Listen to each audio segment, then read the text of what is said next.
Hello and welcome to another episode of the Music Community Podcast. I'm your co-host, Doc Bizzle, here with Dan Drumstone and Stephanie, Random Girl Singing. How you guys doing today? Good. Awesome. Excited. This is episode 23, and I just want to say that we are all extremely excited here on the team to welcome with us none other than Flewp, drummer extraordinaire, and quite a gentleman, looking dapper today. Flewp, how are you doing, man? I'm doing wonderful. Thank you. I tried to get out of the black shirt today, and I'm feeling good. I'm feeling fresh, you know. I really appreciate you guys having me. This is so weird because I listen to this podcast every week, and I'm just listening to Doc. Like, it's like I'm in the car, like listening to Doc start another podcast. Just like, oh man, it sounds so good. It's wonderful to be here. Thank you for having me, you guys. Yeah, absolutely, man. We appreciate you taking the time to be here. I understand you took some time off even to spend with us today. So that means a whole lot to us. We all value your time and understand. So thanks for being here, man. So, absolutely. Thank you. Yeah. So tell us a little bit about yourself. Give us some background. Some of our folks may have not met you before at all. Some of us know you on Twitch as an incredible drummer and just a genius programmer. But tell us a little bit about your background, music and all that stuff.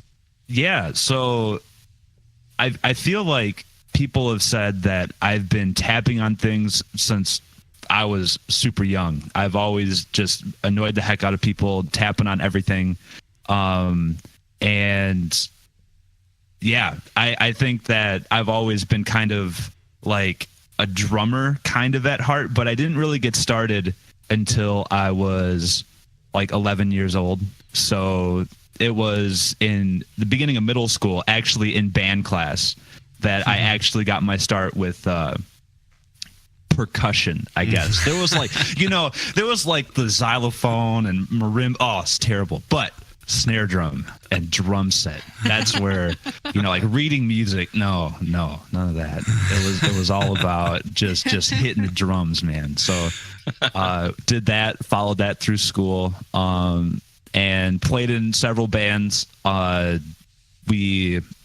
took part in a band camp, a summer band camp, like the truest sense of like band camp, just super nerdy. It was awesome, and that's kind of where I got my start with like live performing, and that was in high school. So started a lot of bands through band camp, and did some touring around summer festivals and stuff, and yeah, then now we're doing the whole Twitch thing. Yeah. So that was like a super quick breeze through of yeah. But I've loved drums my entire life, and yeah. So it's one of the big passions of mine. You mentioned like doing drumming when you first started school. I think like everyone's like, I just want to hit drums, and then they're like, you have to read, and you're like, what? This isn't terrible. Cool. Yeah. Did you do what are these paradiddles? Yeah. Did you do marching band like band camp, or what kind of band camp was it? So the format of the band camp was really interesting. Basically, it was only a week long, and you started on Monday and you ended at Friday. And on the Monday, you got sorted into bands. There was a whole bunch of drummers, a whole bunch of guitarists, a whole bunch of vocalists, bass players. And there was like 10 counselors, and the counselors sorted all the kids into bands, and then they spent the rest of the week with them, teaching them how to perform. And at the end of the week, you performed a whole bunch of songs for all the parents and stuff at the end of the week. Aww. So it was kind of like Monday, you got sorted into a band, and then you learned a few songs, and then on Friday you played it. And you played it at one of the pretty big venues in our city, but the only people that showed up were parents. Yeah. But it was still really fun because at least you got that experience. Totally. So, totally. Yeah. It's mortifying the first time I played in front of people. Like, I was scared to death. I still remember my first concert in middle school. It's like I couldn't even hold the drumsticks. I was so scared. Right. And there was probably only 50 people in the audience, and I don't even think half of them wanted to be there. It's just like, oh, our kids, oh man, I just want to go home and watch like American Idol or something. But, kids have a concert tonight. So, but to me, it's like the biggest deal in the world. And you're just like, oh my God, I better hit every note. And yeah, it's a nerve-wracking experience for a teenager, but it's one of those things that builds a lot of character. So it's a good thing to go through. I will never forget. I think I was 11 or 12. The very first time I was ever on stage, my first instrument was the drums. I had a guy teaching me how to play the drums. Really? That's awesome. Yeah. I didn't know that. Yeah, I know. I've never brought it up. But my first time ever, it was in church. He was he was our church drummer, and so he also played the piano, right? And so we had this big church service thing where he had to play the piano because the piano player was out. He's like, "Get up here, I need you on the drums tonight." I'm like, what? No pressure. I was like so terrified, and I'll never forget the most embarrassing thing in the world. He had taught me how to do a drum roll, a slur roll, not like a a double roll, but just like a slur, like on the snare. He had been teaching me how to do that, and he turns around at one point, during this real intense moment, he goes, "Do some cymbal rolls, do some cymbal rolls." Well, now I know cymbal rolls is like, dude, I go into it, I'm like, cymbal roll. So I start going on the cymbals. Amazing. On the cymbals. And I didn't know the difference until after. He's like, "No, dude, I got to teach you how to do cymbals, man." So first time ever on stage. I'm blushing because I'm embarrassed. It was so awful. But That's anyway. awesome, though. That's really cool. Yeah. So I quit the What a way to drums learn. after that.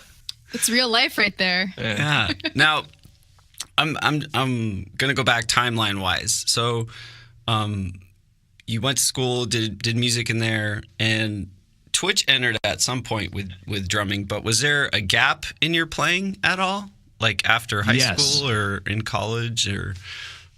Yeah, in my high school years, I was always kind of like, I wasn't really motivated with school. Mm-hmm. It was always just kind of, I was part of the band Geeks, and I just wanted to play drums all the time. And I didn't really have a lot of aspirations for college or anything like that. However, my mom actually bought me the Christmas when I was a senior in high school. I asked her for a programming book, programming language called C++. Yeah. And just because I was really interested in it, I wanted to hack a game, and I was like, man, if only I knew how to program. And so when she got that, my whole world kind of changed, because I read through that whole book. It was like 500 pages of computer jargon, but I was just super interested in it. And I wanted to go to college after that. And I was like, you know what? I want to pursue computer science. And I kind of went into it 100%. And so for a couple years, I went down to college, living in an apartment. My drum set was back at home, and I didn't really play very much. And that was, I would say there was about a year where I didn't play drums at all, but that was the biggest gap. You still have all those habits that you carry over. Like, I'm always tapping pencils on desks. I'm always, exactly. I'm always on the bus, like tapping my knees and, stomping the floor, and still like my mind is still in it. Yeah, it is really, it is. I was going to actually ask all you drummers about that, because I've noticed that one of my kids is always doing that, Yeah.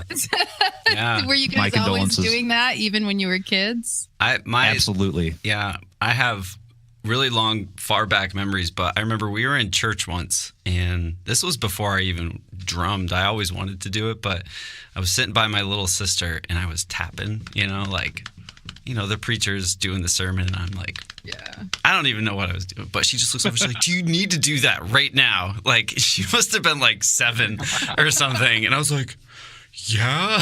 And then my dad's like, "Shh, quiet," And then now, like, we'll be in Target in line, and I'm like tapping away, and my wife's looking at me like, "You look really weird." So I totally get drummer it. talk, like real talk. When you guys are in the car and the windshield wipers are going and the radio is on, Or have you been guilty of trying to figure out if the windshield wipers are a quarter note or a dotted quarter note or a triple? Turn signals, the same thing. Windshield wipers, turn signals. That's a groove. What's that doing? Oh yeah, it's like oh man, this sick like 3/2 ostinato going on between my windshield wipers and my blinkers, and then there might be some like jazz fusion on the radio, and it's just it makes your day every time. It's like the stars align. Yeah, it's amazing. Drum nerd confirmed. Yes. It happens. It's a good nerd. It's a good kind of nerd. But it is true though, Steph. You should keep an eye on her. She's probably going to be. Yeah. We'll have to send you home with some sticks this August. Well, she picked some out actually when we were at Guitar Center, and that was what she brought home with her. And nice. She's pretty good with the shaker. Yeah. That's awesome. Yeah. That's so cool. So when you got out of college, did you start working right away? Were you playing in any bands? Because we're gonna get to Twitch in a second, but like, yeah.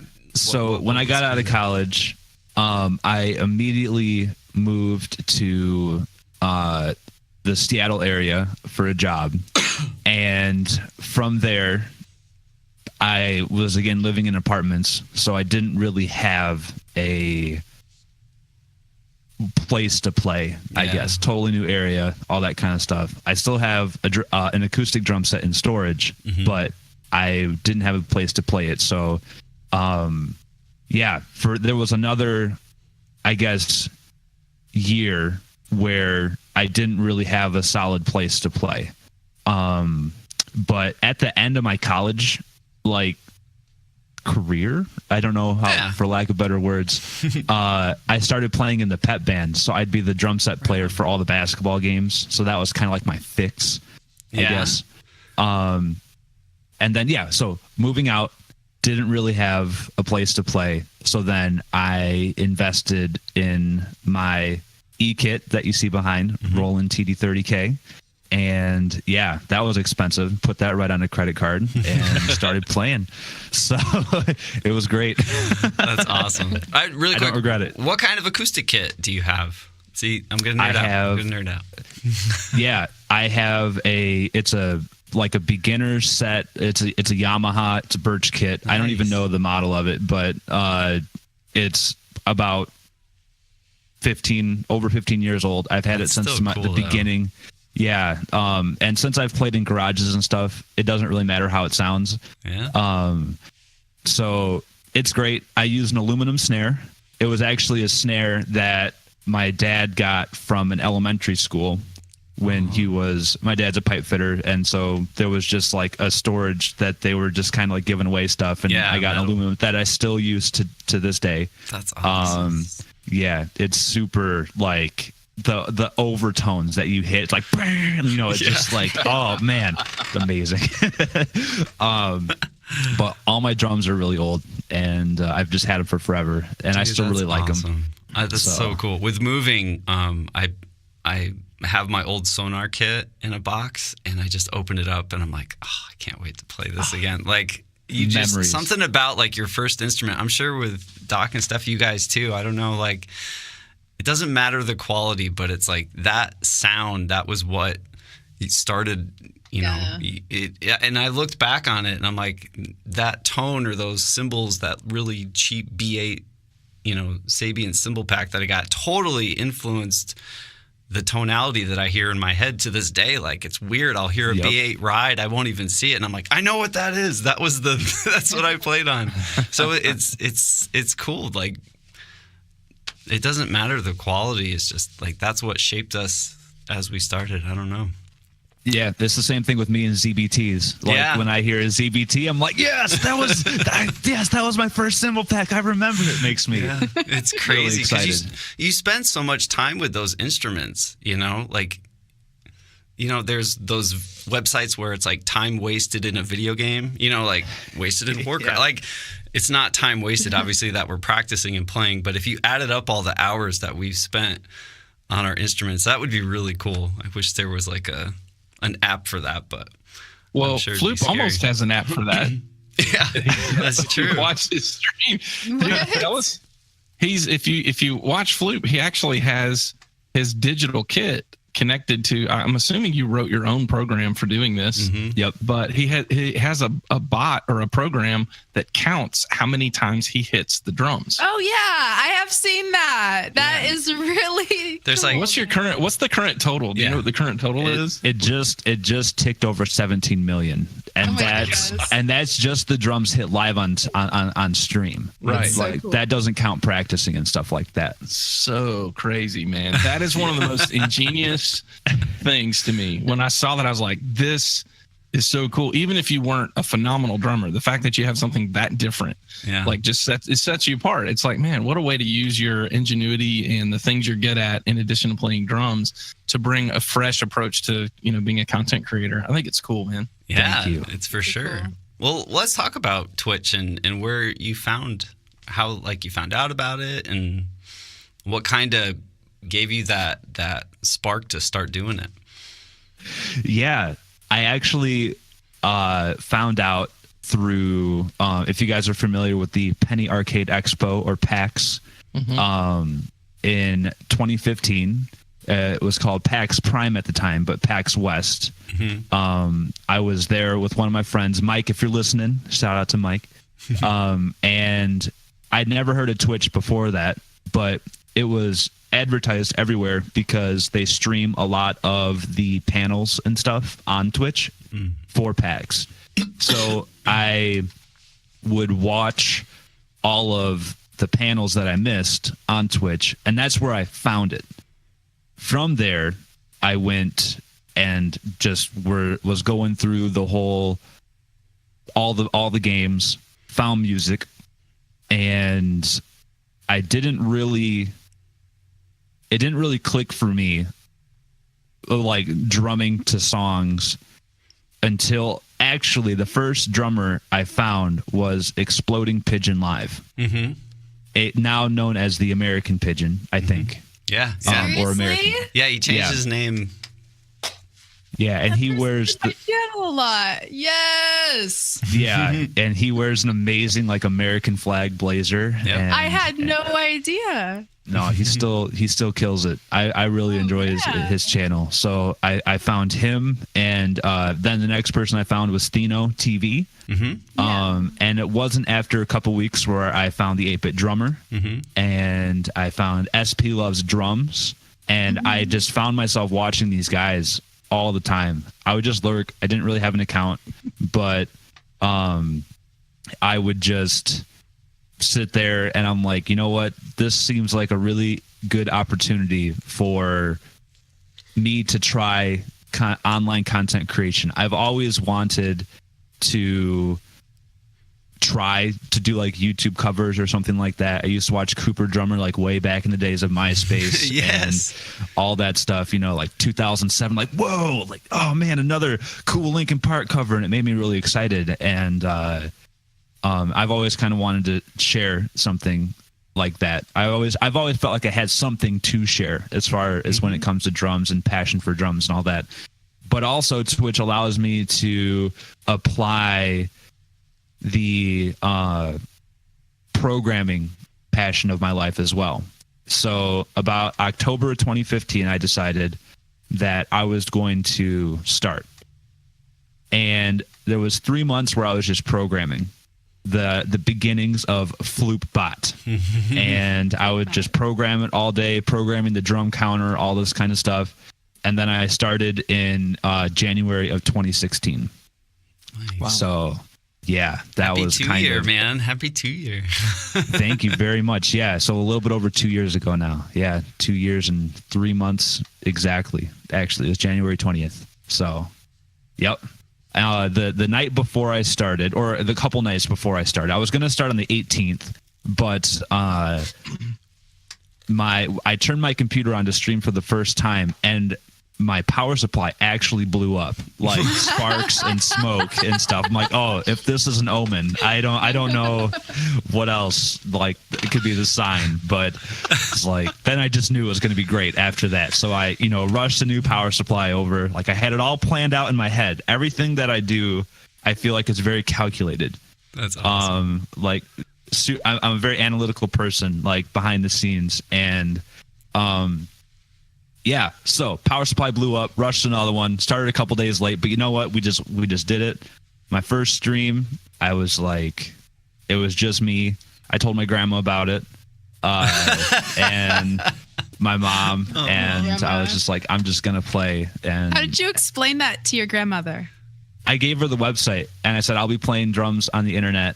One of the big reasons why I started Twitch as well is to keep in touch with my family. I, moving away, I'm a very homesick person. I miss my family a lot, and a lot of stuff has happened since I've left. And it was one of the big inspirations for it was being able to let my family see me more. Yeah, it's kind of like our way of Skyping, I guess. And I try to call them every week. And it's what we talk about. It's a big way that we connect. Like, my one of my mom's favorite viewers was Fat Kitty's Rocks. And she always mentions I love Fat Kitties and Lollicopter. Like, this was back in 2016. Yeah. And I know Fat Kitties is here too. But she mentions people and my grandma's like, oh man, that one song, I really love this. Like, oh man, Neon Obelisk is so cool, and so they notice and they watch, and it's a way and all my dad, my mom, and my grandma, they all watch. Dude, and you have a cool grandma. That's awesome. Thank you. she is wonderful. And so You hear that, trolls? That's one of the big Grandma's reasons. in chat, so watch yourself. Yep. Yeah, that's right. Because my grandma's always just like, oh man, that one guy, he was so rude. Like, I don't understand why people say it. It's like, grandma, it's okay, grandma. People, it's like I just don't want them to hurt your feelings. I'm like, I'm okay, grandma. I'm an adult. So. What does she think about that? Is that you know what I mean? Like, what is technology and the ability to anonymously and instantly cut people down? I don't think I don't know. It's not something that we really talk about other than when it happens, it's it gets brought up every now and then, but I think just for all of my parents and my grandparent that watch, it's just kind of a fascinating kind of thing that just happens, and the understanding beyond that doesn't really matter. It's just kind of like, I just know my son or grandson plays drums on the internet, and he says to go on this website, and there he appears, and beyond that, it's just kind of like, yeah, take it for what it is. He looks good. He's eating well. Right? Nice. Yes. So yeah, it's a lot of fun. That's awesome. So go ahead, Doc. I was just say, so what have you've been doing it for over 2 years now. So what have you learned through the process? Like, what things do you feel like you've come away or come to this point and said, man, I've learned a lot about myself, or I've learned a lot about, other people or whatever? Like, what kind of things have stood out to you from the last 2 years? Man, that is a question that I could talk about for a long time. And I'm trying to condense all that information down into something that makes sense. Go off, man. Go ahead. I would love to hear what you have to say. I think the biggest thing is learning how to perform in a live setting where no one's in front of you, and kind of feeding off of your own energy. That was really an interesting thing to get used to. It's something that I don't really mind because by and large, I don't really hang out with a lot of people. I spend a lot of time alone or just with my wife. It's just me and my wife pretty much, and there's a couple friends here or there, but a lot of times I just enjoy spending time alone. So it really worked out well for me as far as not having to deal with other people directly. But at the same time, when something exciting is happening, you're just sitting there wailing on plastic cymbals in a room by yourself over the internet. And compared to in a live performance, when you're literally shaking the venue, it's a little bit of a different feeling. and but it's still really satisfying in its own way. So learning how that feels and getting good at that, and getting good at talking into a microphone is another one that I have a lot of issues with. Learning how to talk and not say and not stuttering all the time. when I was brand new to streaming, like, I record all of my streams, so I have all my streams from the beginning of time. And when I go back to my first stream ever, I'm sitting way back here, and I'm like, "Hi guys, thank you for requesting the song." And there was no confidence behind my voice, and learning that confidence. It's not something that you really focus on. It's just something that develops the more you do it. Mm-hmm. So that was a big deal, kind of developing who I am through my channel. It's really brought me out of my shell, and that's been amazing. The other thing is performing in a setting like this where the audio is a lot cleaner and crisper. When you're in a garage, everything gets washed out. If you're not quite on beat, it doesn't matter.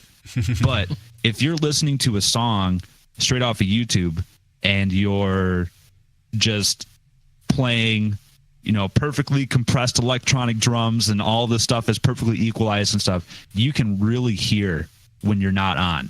Like, everything, the audio is a lot clearer. So focusing on my playing and learning how to play drums according to what sounds good on Twitch as well. Playing to a backing track versus playing to a band, where a band is a lot more fluent and everybody just kind of communicates. But when you're playing to a YouTube song, that's set in stone. And if you're not right on, people can tell immediately. Well, I can tell, and it drives me crazy. When I hit the snare and I hear the snare in the song, I'm like, no, oh my God, it's just like, it's terrible. And learning how to play accurately is another big thing that I've gotten a lot better at, kind of being in a performance mode and just playing better to songs, I guess. Mm-hmm. When I first started, I would throw my limbs around a lot more and just this crazy like chop I'm about to just, shred. It's just going to be awesome. And I'm just going to hit the cymbal, and wherever it lands, it's going to land. And then listening back to that, that's sounding so bad, it's just like, well, I'm never doing that again. And trying to develop, the timing and smoothness and the accuracy. And so what I'm getting at is Twitch has really influenced the way I play. Yeah. Based on, just what sounds good over this medium versus what would sound good in an arena. I think there are very different ways of playing. Yeah. So I want to compliment you though. Like, when I first started, watching Twitch, I would watch Destiny at first. I didn't know music was a thing. You are one of the, I believe you are the first drummer that I saw on Twitch. And I was like, yeah, this dude knows what he's doing. He's got, your stickings were down, your technique, everything was good. And I would watch you. I would go teach, and then if I'd have a break, I'd come in here and I'd throw your stream on. I watched you for like, I think it was like 2 months before I started streaming. I was like, man, this dude's like, I didn't watch you with an account either, so I like couldn't type or anything. But you're playing, I instantly, and I see your book back there. I know that book, that blue book. So I know like you studied and your craft, and I respected that when I first saw you. Like instantly, drummers who spend time working on things like stickings or, just technique, you can instantly tell that in their playing. And I was like, man, this dude knows what he's doing. He's just not like wailing away. Awesome. So I, have a lot of respect for you, and I totally see that in your playing. Like you don't just sit down and play. You take it very seriously and you work at it, and it's something that I know that you take very serious. So yeah, thank you. I appreciate that. Yeah, thank you. Because that's what I focus on the most. I still see myself as a musician before a streamer, I guess. like if I had to choose whether to give up streaming or give up drumming, I would give up streaming. Yes. Like that is the priority. And hear that, guys? Streaming is like it's a and by that comment, I didn't mean to like no, I didn't want to like shoot down anything or Dude, okay. It just shows that I was like, oh my gosh, if you had to choose. Yeah. No, that just it's a testament to your dedication to that instrument. Yeah. I just think that streaming is a byproduct of me drumming, not the other way around. If I didn't have drums, I wouldn't stream. I've tried streaming video games in the past, and it is a very different world that it is. I'm not comfortable with yet. Maybe in the future, but right now, my passion lies with the instrument first, and my whole thing is, I'm trying to push myself as an individual, which I think will push my stream, I guess. So that's kind of the way that I have always kind of challenged myself. I just downloaded the Animals as Leaders snap. The whole notation of their most recent album, working through stuff like that. And so I always really try to challenge myself and then bring that to I think sharing that is so important and it's so interesting. Like I love watching all the drummers. I consider all the drummers to be my family, and I love them all very much. And I really do look up to every single one because I think everyone brings something different to the table. And, if you ever catch me, like if you ever want to know where I'm at when I'm not streaming, I am in another drummer's chat. Like that's just where, I'm always hanging out in Dan's stream. I'm always hanging out in SP Loves Drums, always hanging out in Seth Drums TV, always hanging out in the 8-Bit Drummer. Like I'm always watching, I'm always learning, and I'm always like, I just appreciate it so much. Because I understand the difficulties of what everyone goes through, and we're all really trying to push the platform in our own ways. And to me, it's just really exciting. So for me, I try to bring I try to push myself at a musicianship kind of way, and then I share that, and that's kind of my goal, is to just get good, and continue to get better. When you watch back like the early streams, I know you mentioned like how you talk on a microphone and stuff. I recorded about 4 to 5 years of just practicing. When I got out of college, like as I was, playing in bands, and I recorded daily practices. I still have the hard drives. They're like, back in the day, there was only like 250 gigs, but I have like just a box of hard drives. And when I go back and look at that, I'm like, oh my gosh, why was I playing like that? Like when I know you noticed your communication and confidence, but playing wise, how have you developed over the course of being on Twitch? In your eyes? Yeah. Playing on Twitch, actually, it's improved some things, and it's also kind of deteriorated other things. So if you only stream on Twitch and you don't practice offhand, when I first started, I went all in on Twitch and I didn't practice at all for months. I would just try to stream 5 days a week and just go crazy, and I didn't practice. And always being in performance mode really changes the way that you play, because you really the scope of your playing, it just kind of squashes down into the things you can nail. And that's what ended up happening. Was, did my timing get better? Yes. But the variety of my playing also got worse. So I would stick to the same fills. I would stick to the same. So it would become uninteresting to me. So when I first started, I noticed that, was my timing good? Not really, but I was trying different things. And I was at least saying, I tried to practice this last week. And I tried to, so at least I attempted it on stream, but it didn't work out. So of course it sounds bad to the audience, but to me personally, it's just, like at least I said I tried, but my audience isn't going to appreciate that because it doesn't sound good. Yeah. Most of my audience, I know the drummers are going to be like, oh man, that would have been really sick if he would have just landed it.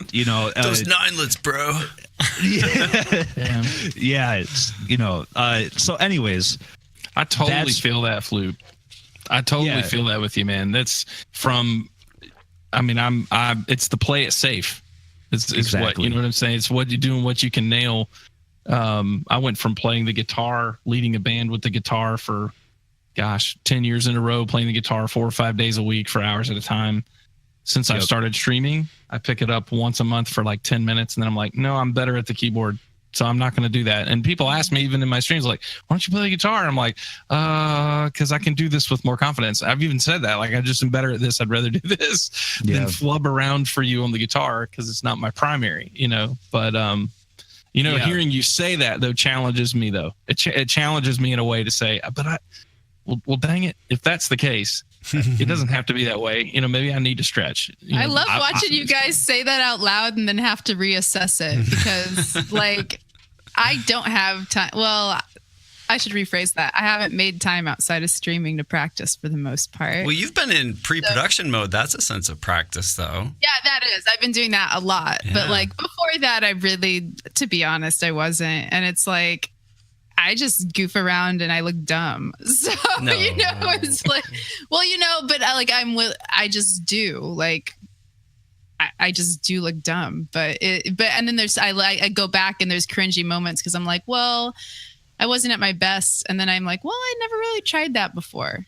Mm-hmm. So it was okay. It wasn't that bad, I have the same exact outlook, like my self-image when I'm live. It's like, I just look dumb. Like, I'm just trying to, I'm just trying to make it through some of these songs. I have no idea what's going on, and just trying to make it connect and seem good. We're just doing it live, and it's just rolling. So I definitely can. I definitely know what you feel on that too. But definitely to the audience, I feel like the audience definitely has a different perspective of us. I guess where, like, I don't think any of you look dumb at all when you're doing. I think everything by and large is really polished, and I know, like, in our minds it's not that way, but like to the audience, I do feel like we all, and a lot of the other streamers I watch, it's a really polished show, where they are doing their best, and their best is really good. So it's just all about your own perspective versus everyone else's. It's really hard to separate that. I definitely get that. Yeah. Well, what advice would you give to somebody who's getting into streaming now? Because obviously 2 years after, or 2.5 years now almost, after you started, things have changed on Twitch. I mean, discoverability has changed and shifted from time to time and stuff like that. But from what you've seen and where things are now, what advice would you give to somebody coming along who's new? I would say start. That is the most important part, is to just start. Turn the camera on and try. Mm-hmm. I don't think that one of the mistakes that I make is that I'm so analytical and I'm so anxious about getting everything perfect that I don't produce as much content as I could. And a lot of that content would be just fine, but I'm way too hard on myself to just go out there and just do it. So I would say, don't follow in my footsteps there. Just go out and try it and do exactly what you want. A lot of the drummers, we play requests, and if you don't feel like playing requests and you just feel like doing your own thing, then just do that. Mm-hmm. If you don't feel like playing drum set, you just feel like playing a snare drum or whatever, just do that. Make it exactly what you want. Don't feel like you have to fit any certain mold, and just try and ask for help if you need help too. One of the things that there wasn't really a big thing of was established musicians on Twitch when I started. But now there's a few of us, and I feel like one of the really strong parts about this community is that we're all willing to help. If you have problems with your setup, or if you need to figure out a certain aspect of your stream, or you need advice or anything like that, it's definitely okay to ask. And just to, whatever you can do to get on your feet. Because in my opinion, the hardest thing is starting. Yeah. The hardest thing for me is starting a stream. Once I click the start button, I immediately relax. But up until that point, I'm like really nervous. And I'm just like, oh God, do I have my audio levels right? Do I have this? Do I have that? Oh, am I on my start screen? Am I going to start where I'm just looking at me on the drum set? Like, my jaw hanging open, like what's going to happen? But as soon as I like start the stream, I'm like, now we're going, we're good. We're in the air. It's great. And we just can enjoy it for what it is. But I definitely understand how difficult it is to start. So getting over that hump would be the first thing. And utilizing the resources that that you have now, just researching and watching other people and figuring out exactly what you want to do. But that's the biggest advice that I would have, because once you start, then the advice changes completely to where you want to go. But you don't know until you just hit the start button first. Yeah. So I would say too, don't hesitate to start because you think, oh, there's someone else already doing what I do and I'm not as good, or maybe there's so many people doing what I do. It's not the Wild West where the town is only big enough for one drummer, because Twitch is so much more about who you are, even outside of your talent, your personality and all that kind of stuff. So I would add that in with what Flewp was just saying. Don't be afraid to start, especially if it's that you think, well, there's not really room for me. Man, there's millions of accounts, millions of viewers, millions of people out there, and we're not taking them all. Get in here, Yeah. Have you browsed IRL lately? There's something for everybody. Yeah. Well, even too, like a video game. Let's say the music category was like, a League of Legends directory. There's thousands of people streaming League of Legends, and it works. It's an ecosystem, and everybody does something different. If someone comes in and Rouse is gonna laugh, but if someone requests Rush in my stream, I'm like, nah, I ain't doing that. Go to Floop's channel, he'll play it for you. He'll play Rush for you. Yeah, but that's the thing is we all have our personalities and interests, and we are different, but it's cool, and that's a good thing. If we were all the same, it would be so boring. If we just all were just it wouldn't work. It wouldn't work at all. Yeah, and when I first started, I just wanted to mention I had that exact same anxiety that Doc was mentioning, where when I started, before I hit start, I made sure no other drummers were online before I started, because I didn't want to step on anybody's footsteps. Like I didn't want to steal viewers or do this or do that, or I want to, and I made sure of that. Yeah. And that was a very incorrect way of going about it. I just wanted to, that's a big mistake that I made, and it was all due to my anxiety. I'm just a super anxious person. Not a good thing to do. Just hit start. We're all here for each other. It's a collective thing that we're building together. And the more people that do it, the better it goes. That's just the way it is. And I'm glad it's like the way it is, because some days, you pick not just from a streamer perspective. I'm a viewer too. Some days I don't want to watch a certain streamer just because I'm not feeling that personality or that vibe. But some days I'm like, yeah, all right, it fits my mood perfectly, and I love that we have that diverse, eclectic group to pick from musically. Everyone's talented. Absolutely. Everybody's talented, but someday you're just like, I'm in the mood for this, and it's there. We have that. It's really cool. Yeah, and that's what the viewers feel the same way. Like I feel that 99% of the people they just appreciate everybody for who they are, and there's not really much judgment beyond that. There are some people that come in and they're all, they bring up the word best, or worse than or better than, and they get timed out immediately because that's awesome. It's not, not like banned, but just purge. Yeah. We have to, it's because it's not, because like what those people don't understand is that no one is doing this, not not from what I see, but nobody is doing this to be better than anybody else. Mm-hmm. I don't play drums every day to be better than somebody else. I'm not learning Animals as Leaders to try to one up anybody. It's completely self-motivated. It is completely just for my own self, and I'm sharing it for my own self. There is literally nobody else in the equation. Yeah. It's not, and so when viewers try to make this connection, which I think is toxic, that's not even there. It's not even something that I think about. It's not like, but if I can just play Christina Aguilera really well and just hit this crazy triplet fill over this verse, I can finally be better. It's just I'm only doing that just because I think it's cool. Mm-hmm. And I think that's with pretty much every creative medium, like art, music, I don't know, underwater basket weaving, whatever you want to do. People do it for themselves. Underwater basket weaving, and for whatever you're into that you do for yourself. Because the people that do it to be better than somebody else, I don't really think they last very long. Yeah, like I don't know. I've had some people that approach me and they're like, yeah, oh man, I want to get drums so I can like, make it big on Twitch. And it's like, I mean, you can try to do that. I think you'd probably drive yourself crazy, but I don't know. I just think that you just do it for yourself, know. It's and that's what a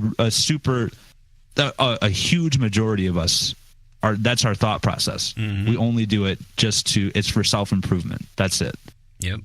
Yeah. It's not a luxurious life. Even the people who, are professional with music day in and day out, it's a job in a sense, but we could all easily find an easier path to financial success or something. So, I really resonate with that. It's like we do this just because it's our passion, and it sparked when like you said, in elementary school, there was that little light bulb that goes on and you're like, I think this is really cool. And it takes guts to chase it, and keep at it and get better at it and treat it with respect. So, yeah. And so when people start comparing other people, it kind of undermines all of that. Yeah. And it turns it into something that it's not. So to me, it's, I try to just cut that out real quick, and because it's really not like that at all. So, yeah. That's awesome. But what are your plans for like the coming year? Anything? You just did something really cool with your stream. You added like lights. I don't know, Doc or Steph, if you've seen it, but like you have the counter, but he's incorporated like these LED, and you programmed that. I know you've been working on it since December or November. Yeah. It was like after TwitchCon, I think you started working on it. But it's like this whole. It's like an experience. It's really, really, really cool. But like anything else that like you got coming on or that you're working on or any cool? So I'm starting a YouTube channel next week. Nice. That'll be pretty fun, where I have a whole bunch of videos that are already uploaded, but I'm going to start actually releasing them next week. So there's going to be a daily upload, I'm hoping every day for quite some time, of stream highlights. And so moving, kind of, exposing myself on a different platform, seeing where that goes. It could go nowhere, it could go somewhere, I have no idea, but I'm just doing it to kind of archive what I've done. I think that using Twitch to archive all the work that you've done isn't nearly as good as the YouTube platform. So we're just going to go and post some videos on there and see what happens. I'm pretty excited about that. Let's see. I'm trying to think of other big things besides my lighting stuff. I'm going to keep adding more different types of lighting and all that kind of stuff. It's really cool to watch. I don't know, when you hit it, it goes in. Yeah. It's so cool. It's awesome. Yeah, that was a really big deal for me. Writing that software to actually do that. That was all just handwritten, and really cool that it works. Dude. So every time I hit a drum and the lights actually work, it's really satisfying because it didn't break. It's really nice. Well, to see a streamer do something like that, you have this vision in your head, and I love seeing streamers get out what they want to do. I don't know. That to me is so exciting, because we all have these ideas, and then when you get to do them, it's so I love that, man. It was a couple weeks ago, I remember it was a Saturday, I was editing the podcast, and I came in, and I think you came back, or it was the first time with the lights, and I'm like, that is the coolest thing I've ever seen. It was so fun to watch, and I don't know. Thank you. Yeah. So just continuing to think up of ways to try and push the Twitch drumming platform. I don't know. There's a lot of different ways that I try to just evolve what Twitch drumming could be, whether that's through lighting or guessing games, drum counters, all this different weird ways of interacting with the whole request system, trying to make it more interactive. I don't really have any I don't really like announcing ideas before they're ready, because these ideas usually take months of programming and planning and testing and all this kind of stuff. The lighting was 6 months of programming and taking my drums apart and putting all the lights inside and testing, and I actually had to drill holes in my drums to route the USB cords through, and it's a very intense process that I don't really like tooting my own horn before it even exists. So I wish I could say all the things that I'm dreaming up of. I want, because I try to write a lot of ideas down, but a lot of them don't come into fruition, I guess. I don't know how else to say it, but yeah. So right now, I know I'm going to be working on YouTube, trying to do more content on there, and I'll be moving back home later this year, which I'm really excited about, because I think that will allow me to, first of all, be closer to family, but second of all, take this content like Twitch, YouTube, all this kind of stuff more seriously, to where maybe I could, start pushing back on my day job and start focusing on drums more. So that is the goal. Right now, where I live in Seattle, it's so expensive that you have to have a job. There's no way that you can exist out here right now without having a tech job for most people. So moving back to a place where it's a lot more reasonable to live, and then having more freedom to do what I want. So it's all trying to bring more music into my life and create more content. So that's the goal, at least, just keep going. Is that by any chance closer to the East Coast from where you are now? You don't have to give us your address where you may move to, but yeah. So I'm in Seattle, and I'll be moving to either Illinois or Wisconsin. So it'll be closer to the East Coast, closer to that Tennessee. So when we all meet up again, man, I missed you being there at that last one, dude. I understood why you couldn't be there, but I was like, no, I was really hoping you could have joined us. I wish I could have been there too. That sounds so fun, but I'll be a lot closer to a lot of people, so it'll be really fun. Dude, everyone's moving east. You're gonna have to come to my house to visit. We'll do we'll have to get SP if SP's still in here. All the drummers and the same. Yes, my wife's gonna be like, "Oh my god, it's the noisiest sleepover ever." Oh my god, sleepover! A party, slumber party. All right, it's the drummer slumber party over at Dan's house. We're just going to just rotate. We all bring our onesies and we just slumber party on the drums. Yeah. Oh It's my gonna be great. goodness. I bet we could get front page for that. I bet we could Drummer apply. sleepover. Hey, I would never forget it. That sounds like a wonderful experience. We'll get that together, Dan. We're gonna do it. Yeah. Can you drum things like cantaloupes and, household things? I totally missed what you just said there. I'm sorry. What was that? We're gonna hit fruit. Yeah, so can you drum different fruits, like get different like cantaloupes and pineapples and Watermelon for the kick drum. yeah. It keeps getting better and better. I Yeah. like this. Yeah. I love it.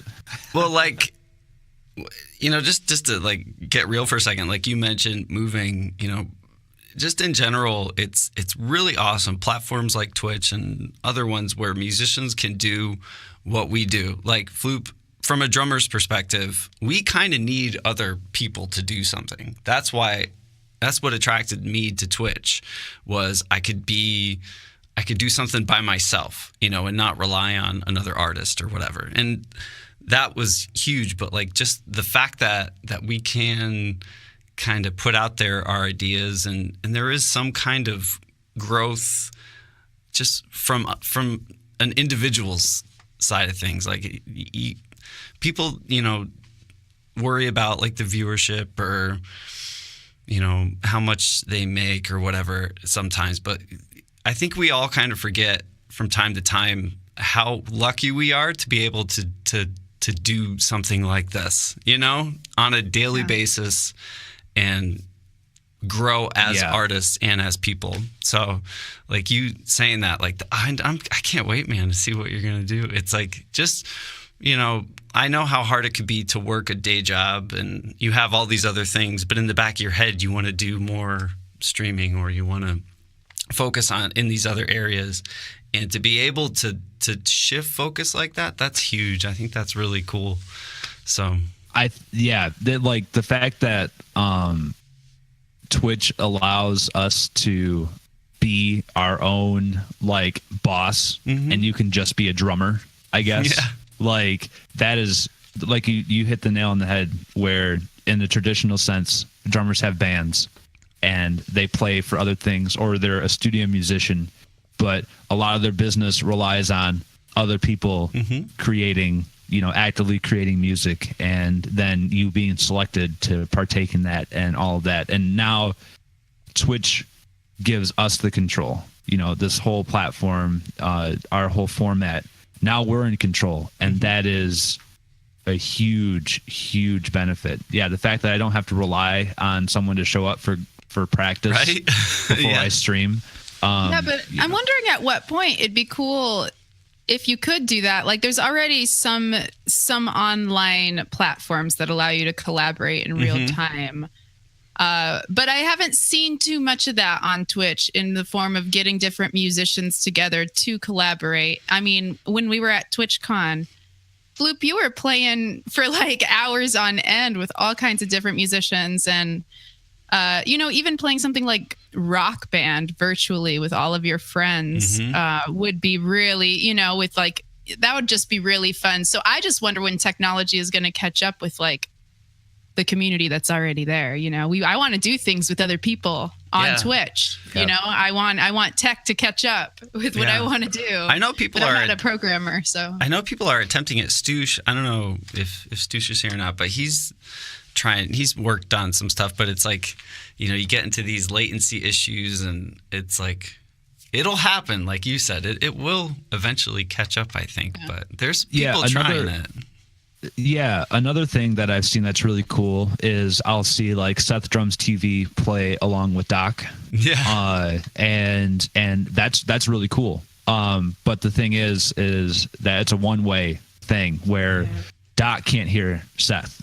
So in that sort of setup, I've tried to get together with other musicians to try and do something like this, but the more instruments you add to this chain, no one can hear each other. It's kind of like it all just waterfalls down to the end. And so it's not like really a true collaborative experience quite yet, but people are trying and it's really exciting when people do that. I love the streams where you just, it's just this idea where, we're going to try and do something collaborative when we're not in the same room. And, It's cool. It's getting there. We're used to not hearing people, though. That's true. Yeah. And even if I could, I don't pay any attention, right?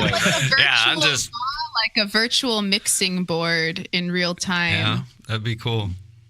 Yeah, just don't block everybody else out. All I care about is how I sound. Everyone matches to me. It's good. You have to. I guess with the platform, you have to bring the attitude. Nothing changes. The drummer's still deaf. It's perfect. There's pretty much every club in LA that I've ever played at. The front end has like the best monitors in the world, and then you go back to where the drums are.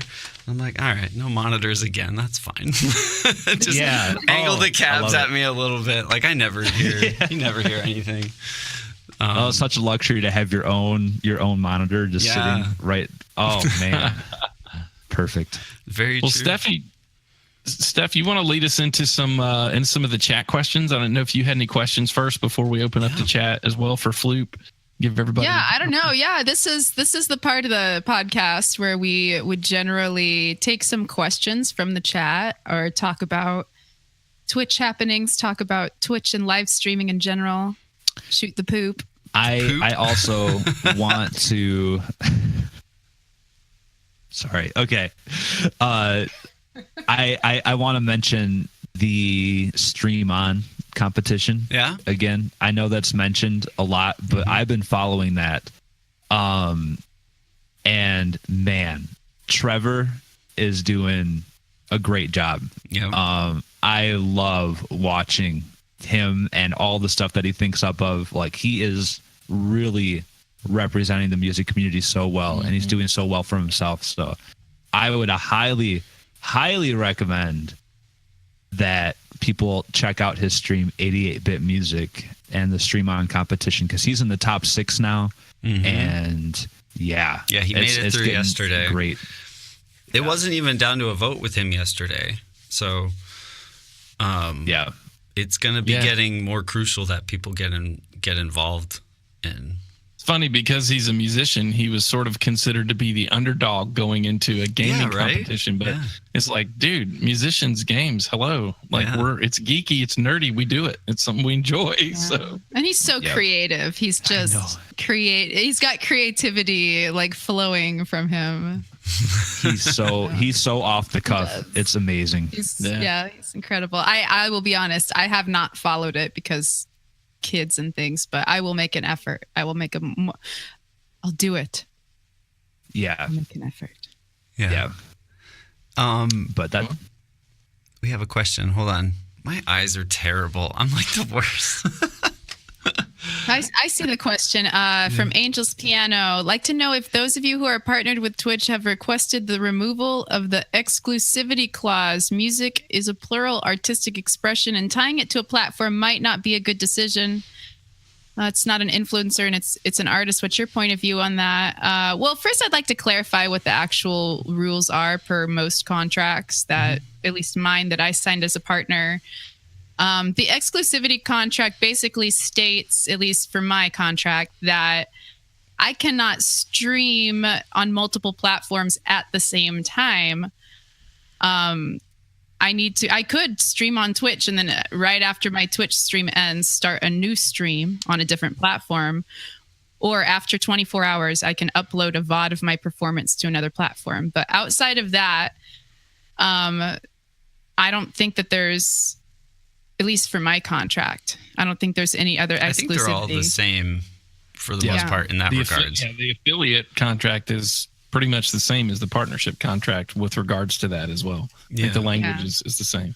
And as far as the other question goes, I feel as though if you're using the platform, its servers, its resources, its marketing, its audience to make money and earn income, if they're providing all of that, then, it is a trade-off. You just have to decide if it's worth it for you to give that up. For me, it's worth it. I don't want to invest time in another platform at the moment, but you'd have to make that decision for you. There is all that back end stuff that you don't think about, like you just said, like servers and, when people complain about video games, they're like, this video game's terrible. And why can't I get this thing in this video game? And then the developer side of things are like, man, there's like a whole building with servers that cost millions of dollars to allow you to play a video game with your friend, and there's all these little things they're really big things on the back end of these big companies that allow us to do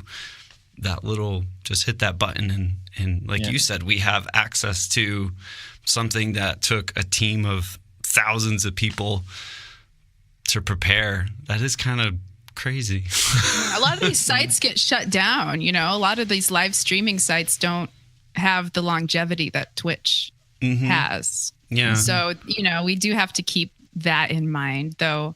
Yeah. And when you're looking at it from, the affiliate and the partnership agreements are such because it's giving you an opportunity to monetize through the platform's monetization system that they build. And every platform has its own markup on things like cheer bidding, or bit cheering, and things like that. And that's how the company makes their money in order to give you the ability to monetize through, bit cheering and stuff like that. So if you're on two at the same exact time, you may not be, but you could essentially be drawing in viewers and then saying, but if you're going to cheer, go cheer over there. It's cheaper. And now you're basically using their platform to make money on that platform.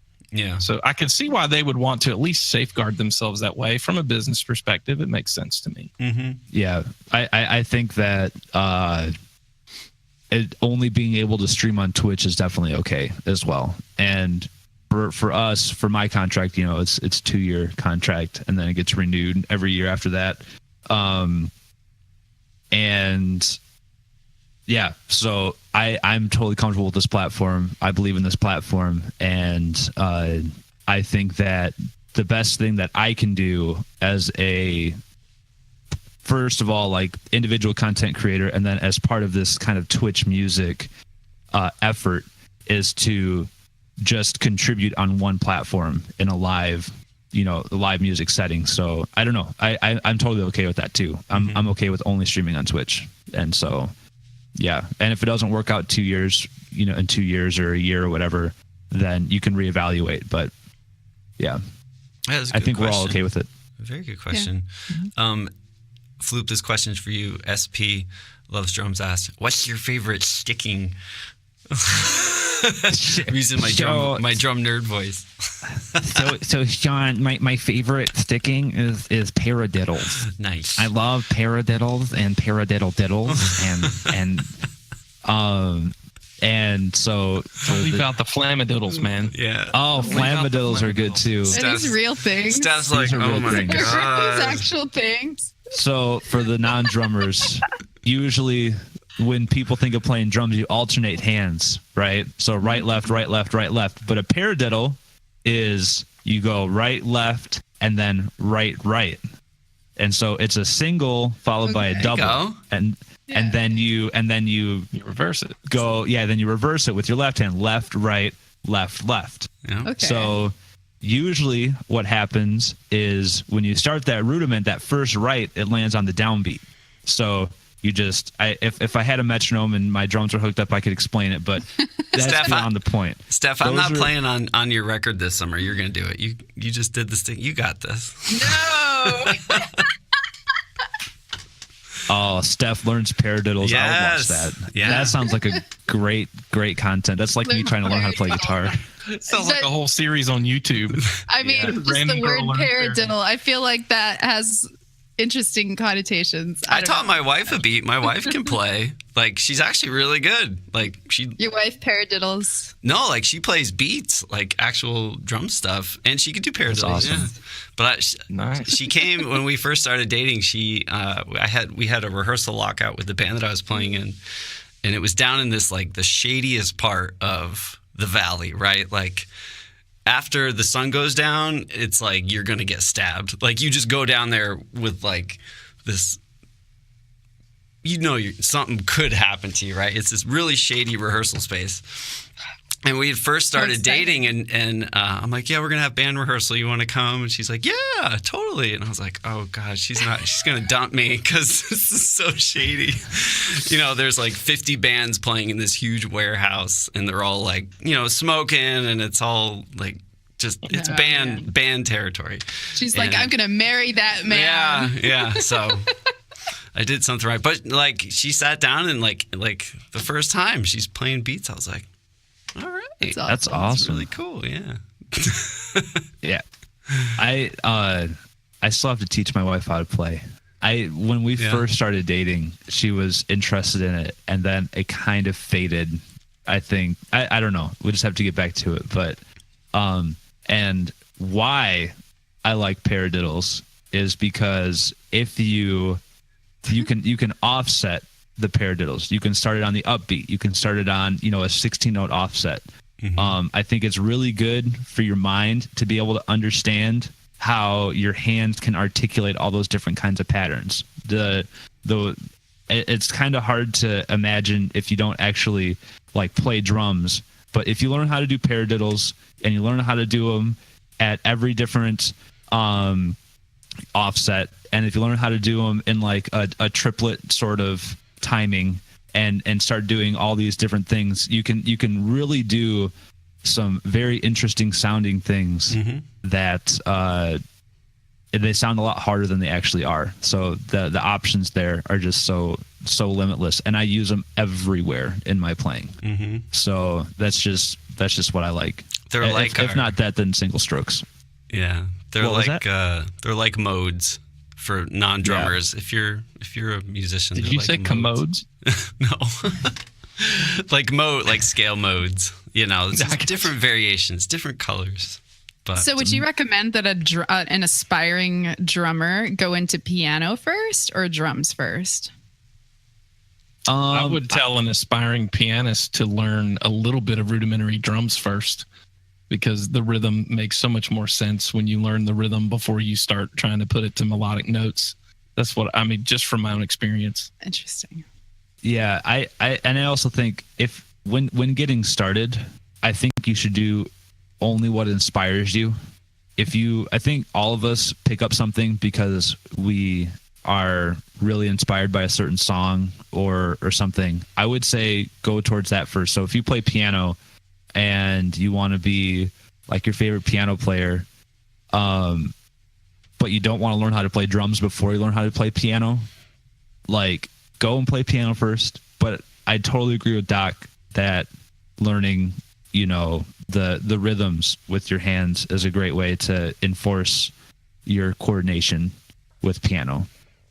But yeah, just as starting out, I would say, especially like in the first year, I would say just do exactly what you want to do. I don't know. That's just me. That's how I got taught, where I was just like, do whatever you want. I don't know. If you want to learn how to play paradiddles, then do it. If you don't, then please don't. Because if I force you to do the sticking book, you're going to quit anyways. Yeah. Like, it's so overwhelming as a parent, though, you know, because you walk into a music store and there's all these symbols, and it's like, these ones have this percentage of this kind of metal, and these ones have this, and then there's these like intricate kits, and here you are talking about, I had a snare drum. It's like okay, well, how do we start this? Everything process, though seems overcomplicated nowadays. Like I just got a camera, right? And I know nothing about, like, Steph, I know you like DSLR cameras and stuff. And I was like, camera? There's like 1,000 cameras. And I'm like, oh, what's a mirrorless camera? What? I just want a camera that looks like, so I feel it can be very frustrating for things that you don't know. But yeah, man. You know, at the end of the day, from my experience with teaching, like Flewp said, just as long as the person's having fun and enjoying it, and you could easily sour the experience by forcing your opinions on someone, or, you know. Yeah, and then I think it's important when somebody's wanting, you know, someone's child. I've had people come up to me all the time, say my kid or my teenager wants to learn to play the guitar. I don't want to spend a whole lot of money yet till I know they're serious, but what should I get? And I tell them the same kind of thing. Like, if they're going to enjoy it, in order to be able to enjoy it, you don't have to buy $1,000 guitar. Please don't go buy a $50 pawn shop guitar, Because if you don't know anything about guitars, you're not going to know if the thing is even able to be tuned. It may be hard to play on their hand. Look to spend $120 to $200 on a beginner guitar that's going to be set up decent and feel good and have a decent sound to it. And you don't have to break the bank, but please don't go buy a $50 pawn shop special because they got to enjoy it if they're going to practice and show you that they want to do it. I'm going to hand them an anvil. Say what? I'm going to make my kids make their own instruments. If they're like, Dad, I don't want to play guitar. I'm like, you get down there and you cut down that tree. You make that guitar. Bands and the paper towel tube. Start digging. Yep. Mine that nickel to make those strings. Oh my goodness. That's hilarious. But Flewp, thank you for being here today and taking the time out. I know that, like Doc said, you took some time away from work to be here, and it's an honor for me to talk to you because you inspired me a lot in the beginning. So thank you again for your dedication to the instrument and the positive, just the positive atmosphere that you add to the Twitch music community. It does not go unnoticed. That is for sure. I'm very humbled to be a part of it, and I appreciate you guys having me on here. It's been a wonderful, wonderful time. There is a cool question or topic that a couple people brought up about, the types of requests you take and the kind of music you play along to. And at your stream, you kind of play a little bit of everything, right? Yep. Whatever they throw at me. So, one person asked, like, is there anything that people on Twitch have sort of turned you on to? And then another person sort of wants to know, like, how do you politely guide people away from jumping into your stream and, like, asking stuff, like, being kind of self-promotive, like asking people to review their tracks and, things like that. Do you get that ever? And yes. How do you respond to that? Absolutely. Okay, let's start with the first question. Okay. I don't know what the time limit is for these. I'm good to go all day, but I know you guys have stuff to do. So feel free to cut me off whenever. So for the first question, while you're talking here, Doc's inspired to play guitar now. I love it. The big genre that people have turned me on to is retrowave. I love retrowave now. I think all of the such a hipster flute.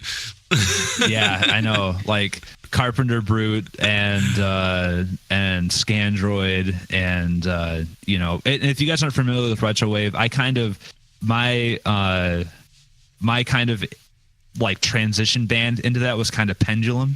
Mm-hmm. So if you guys are familiar with Pendulum, they kind of incorporate some elements into their music.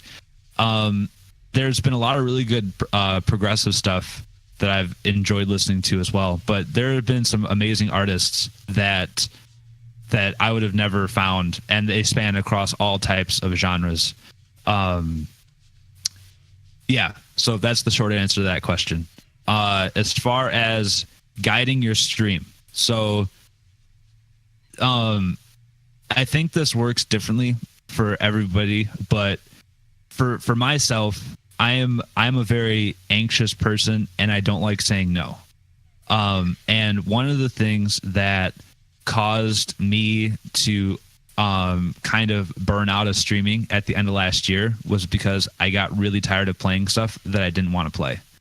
And I could go into a whole story about, there was a whole bunch of like depression and anxiety that I was going through at that time that kind of made it so I didn't really feel like I could create content that people would want to actually watch. And I didn't want people to like watch me be sad. So I just decided to stop for a moment. The way that I got around it, is by first trying to say no. And saying that I don't want to play this, but when you say it, for me, like for example, someone comes in and requests a death metal song, lobster, yeah, and maybe they even donate for it, and they're like, yeah, I want to hear this crazy song being played, and it's something that I can't play. The thing is that I think you have to, first of all, understand that I don't think if they're really trying to challenge you and really trying to be a jerk, I refund the donation. And I just say, if you're really, and I've never had to do that before. Somebody has charged me back for not playing their song. Like I'll say, Really? cause they wanted to hear some crazy song. And I'm like, you know what I do, here's what I do. I say, I understand you want me to play this crazy song because you want me to do something that's really cool. But the way I operate is if you give me a song that is easier, a song that I'm familiar with, I promise you will get more value out of that than you would having me play something that's something I don't know. Mm-hmm. We both want the same thing. You want to be entertained. I want to entertain you. Here are songs that I know that are related to this that you might like instead. Mm-hmm. And a lot of times people are like, great. They'll request a song that I don't know, but I know a song of that genre that they know, and it works out great. As far as people that are self-promoting and trying to get you to play their songs, what I've done is I used to Flewp's all gent marathon. Yeah, exactly. And yeah, some people want me to do stuff like that, and which is fine, but it's all about it's all about getting everybody to be on the same team. Yeah. I want to be able to play the stuff for you, and I can play some of that stuff. So I promise you, if we both work together on it, it's going to work out in the best for both of us. That's the tone that you always have to have in these situations. It's not like, no, your song request is bad. Like, I don't want to play that crap. That could be something you could be super frustrated and maybe think that in your head. But that's just frustration talking. That's not really what's happening here. It's you want to be able to entertain, and so you have to work with it. And it's just what happens in the streams. So people are asking about money too. Like, what do you think of playing freestyle and taking cash gifts instead of cash versus request? Like that kind of model. What do you think of playing freestyle? I think they mean like, what do you think of just playing whatever you want and letting people just tip you whatever versus doing a donation per request system. And the way that I approach it is the same. It's all the same to me. If somebody's tipping me, it's because they support me. And, if I can play a song and it's reasonable requests, and, I'll try. I'll try to do it. I'll try my best. Yeah. But, and that's how I approach it no matter what. There is no difference. You know what I mean? There's just no difference. I want to make the best content I can. And I do the same thing that Flewp says, do the same thing where it's like, well, I might not be able to play that, but I could play a different Ed Sheeran song that's actually on my song list. Mm-hmm. Yeah. Or try to work with them.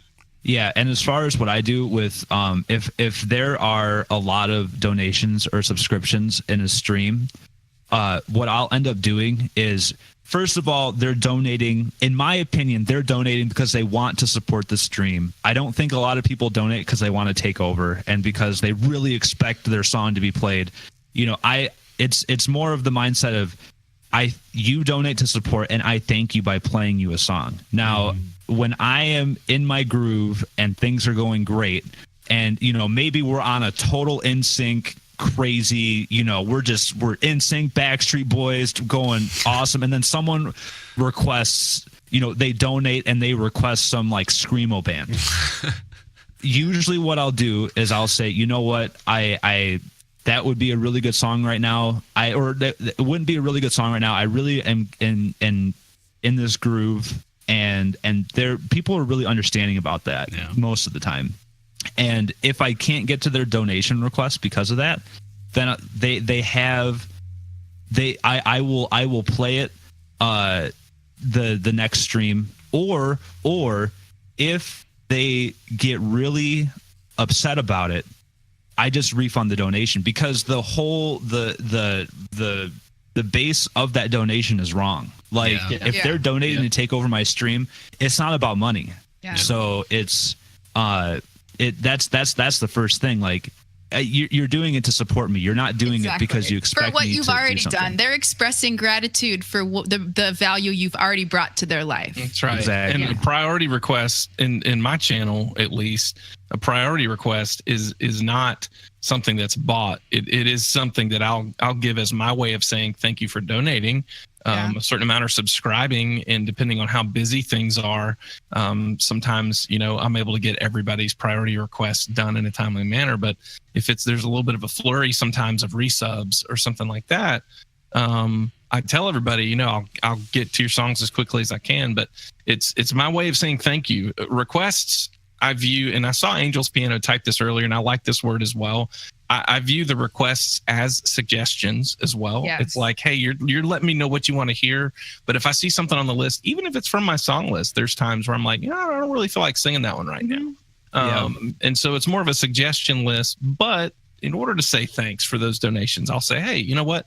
If there's something you want to hear, or I see you have a song on here you've already requested, let me do that. I'm going to go ahead and get that one for you.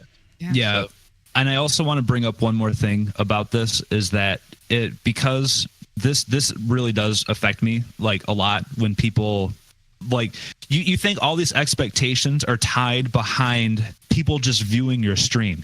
Oh God, I have someone that's viewing my stream, I better do something awesome. I better, and that's, again, that is my anxiety talking. I don't think that is actually a reality. And in my almost 2.5 years of doing it, there has only been one time out of all of the people that have ever viewed, all the people that have donated, where they were hurt over the way that their donation was received. Again, it was refunded immediately, and I never heard from them again. And it was okay. But what I've done to really help with this, with me, is I build up a lot of my technology. So I have so much control over the request list that it is completely up to me what gets played. Mm-hmm. Like, I have my bot is, I have a whole UI built around organizing requests, and I have all of my YouTube playlists of songs that I know. So when I'm not feeling comfortable, I can always jump to something I know.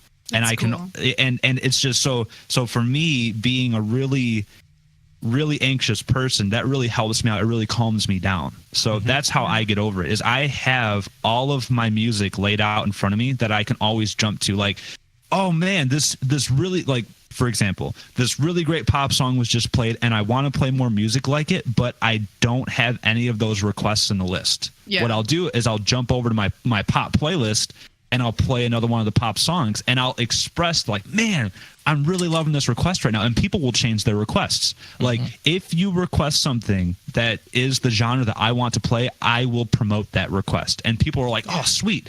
Everybody wins. Like, that's just the way. That's pretty cool. Yeah. And I think setting the precedent, and at least setting the expectation, helping manage the expectations is helpful. Some streams, like a couple streams, they play a certain number of songs, and it has a ticker of like however many songs. And you can promote by, tipping more, it pops you to the top. But like, then people know, and they know how it works. When people come to your channel, you just have to be able to present that information and let them know, which is not something I've been great at. I need to get better at presenting the information, because, people just like get to know me. They're like, okay, no, she's just going to sort of do what she wants. And whatever. I think it's very important, though, that no matter what you're doing on Twitch, if you're doing music, you have to be comfortable with what you're performing. And if you're not feeling something, don't do it. Just don't do it. Yeah. Because, if someone comes into my stream, if people are trying to control you or trying to make you play something just to be like, hey, play this, that's probably their first time there. They're probably not going to hang around. They're just experimenting. They're just playing. I like to view it as, I have this community that shows up to hang out with me, and they have interests like me, and they like music that I like, and they enjoy the requests. Everyone we feed off of that, like the community. If someone's coming in and requesting these weird songs, I think of not just myself, but also the viewers that are consistent, that are always there. I want them to have a good time too. You can easily focus on that one thing, right? But you got to think there's all these other people that have your back. No matter what happens, if you don't want to play it, don't play it. No, if you offend, like Flewp said, that one person or a few people, it's okay because you have these people behind you, that are always going to be there. So I'm going to get fired up, Dan. I'm going to get fired up. Well, a funny story. They're talking about something different. They're talking about when people come and they're like, hey, will you listen to my track? Oh, they come on your stream, okay. they're like, hey, will you listen to my mix? And they're like, well, how do you respond to that? I'm going to tell you the way that I responded, which is how you should not do it and how I don't respond anymore. And I'm going to tell you the way that Dresdy responded when I was watching her one time and that I thought it was the perfect response. So my response, person comes, they're whispering me their stuff, whatever. I give them an inch. I connect with them on, SoundCloud. I even play one of their mixes one time on my stream. And then every time they showed up, that's what they expected. Every time they expect the same thing. And I'm getting whispers of they're trying to coordinate me to host them. And you know what I mean? And it's like, if you give an inch, they really will take a mile. And do you have the time and interest? If it's somebody like a viewer that is there all the time that I know, and they're like, I play, like somebody a couple weeks ago, I play a little guitar and sing sometimes. They sent me a track. I'm going to listen to that. It's a true connection. It's a genuine thing. If it's just somebody out of nowhere that's like trying to self-promote, at the end of the day, that's what they're trying to do. They're networking in an inappropriate way. They can go to the Discord and share a link. And if I have the time and convenience, I'll listen to it. You know what I mean? But now that's how I am. I don't do it anymore. It's like, put it in the Discord. And maybe if I have time. What did Dresdy do? I'm curious.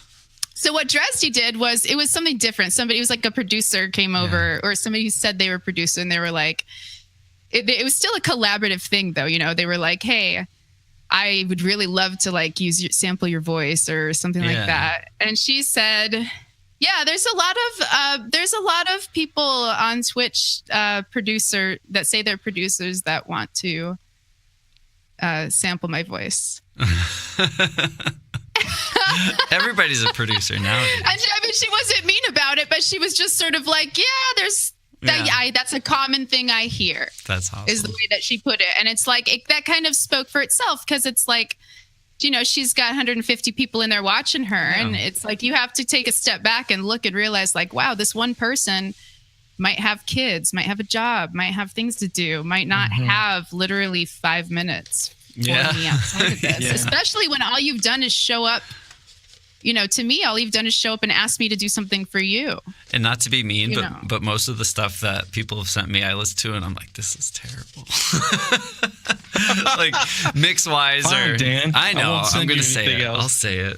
But like, if someone is trying to promote, like you said, if it's someone you've made a connection with, it's great. But if it's someone who's just going around channel to channel trying to spam and just to promote themselves, like that's not the professional way to do things in regards to professionalism, I saw B mentioned, sort of the pressure or maybe the anxiety, feeling bad because when people come in, maybe request a song that's not on your song list, it's not something you're ready to do, and then they may get mean or rude or whatever because you can't be the jukebox they want you to be. And I think that's where, when you come into the streaming perspective, where you shift from the perspective of I want to have an audience to the perspective of I want to have a good, healthy community, right? I want to hang out with people that are going to enjoy hanging out with me. If you can make sure that your perspective stays on the healthy community part, it's the quality versus quantity part.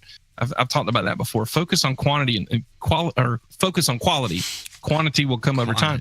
But when you're focusing on the quality of the community and the relationships you have with people, then you'll know that difference, like Stephanie's talking about, when it's somebody who is a part of your community that says, hey, would you mind giving this a listen sometime? Maybe not on stream, whatever. It's going to be a respectful thing no matter what.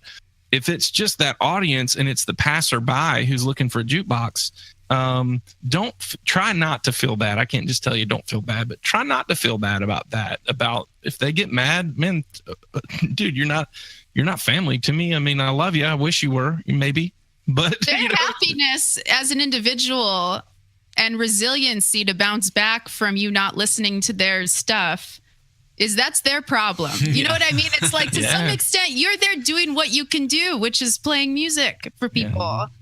And if that adds to that and you benefit from what they have to offer, great. But I also want to reinforce that it's difficult to do that, and you are going to disappoint people as a content creator. It's a reality.